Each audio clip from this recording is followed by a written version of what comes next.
Well, thank you, Rob, for that wonderful introduction, and thank you for not telling any stories. It is not often that I'm at a loss for words, but it happened when I got the call that I was a recipient of this prestigious award. I want to thank the DWLA for bestowing on me this tremendous honor. Many ask, did I always know I wanted to be a judge? And my response is, I always wanted to make a difference. But the path, the choices, and influence and opportunities that I had led me to being a judge. I'm the product of a public education, foreign education as an exchange student, and study abroad. My undergraduate and law school loans were paid off right before I took this bench, and I've been practicing law for 30 years this year. I've been fortunate my entire life to be surrounded by strong women and strong men who never limited me in my path and who helped me along the way. I stand on their shoulders and I thank them. There are so many. It starts early, and you may never know if you made a difference in a young person's life just by giving time and attention to that individual. I wish for you to have that person and to be that person. My dad died when I was 13. He was the original feminist, but I didn't know it at the time. He let me try even when it wasn't easy. He always said, you only fail by not trying. Harold Gaither was a junior high school gym teacher who took me under his wings, and he got me involved in so many activities that included challenges to the school district's busing policies from feeder schools. He helped me find my voice and my passion. From a paternal grandmother divorcing in the 1970s to find her passion and voice in the arts and in politics. A maternal grandmother who weathered so many storms and silently and steadfastly maintained her dignity and sense of self. To my mother, widowed in her mid-30s with secretarial skills, to raise 3 children ages 13, 11, and 10 when women struggled to have credit in their own name. My mom, Carol Jenkins, who always found a way, is watching, and I want to thank you. I went to an all-women's college and was mentored by dedicated educators who fostered my passions, tempered with a bit of common sense. From Professors Carrie Strand and Barb Hetrick to Cuban board Dr. Hernandez, who once told me she wasn't a fan of lawyers, but she couldn't imagine me doing anything else.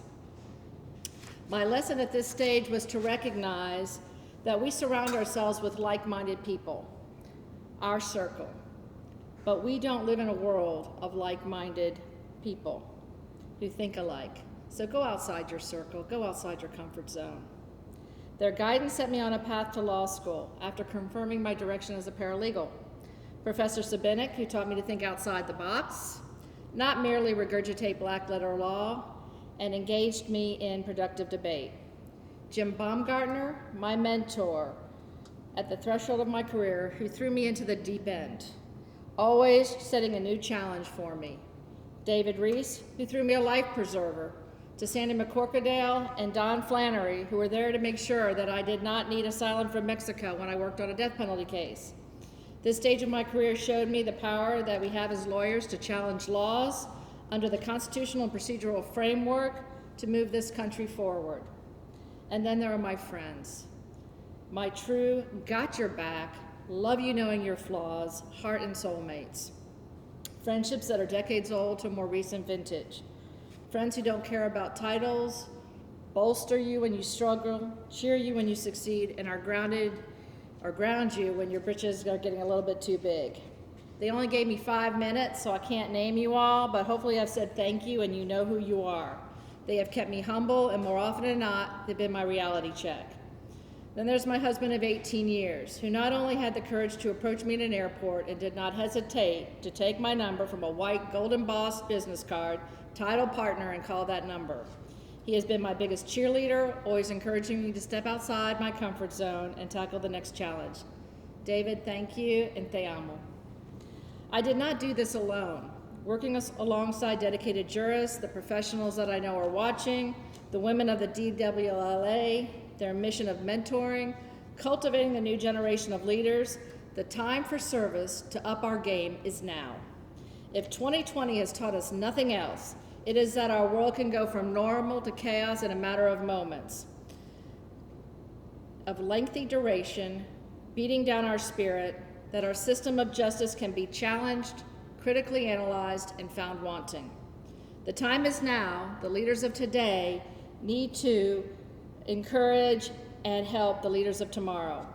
We are made of an incredibly strong interwoven cloth that improves when stretched. It may tear, but it can be mended.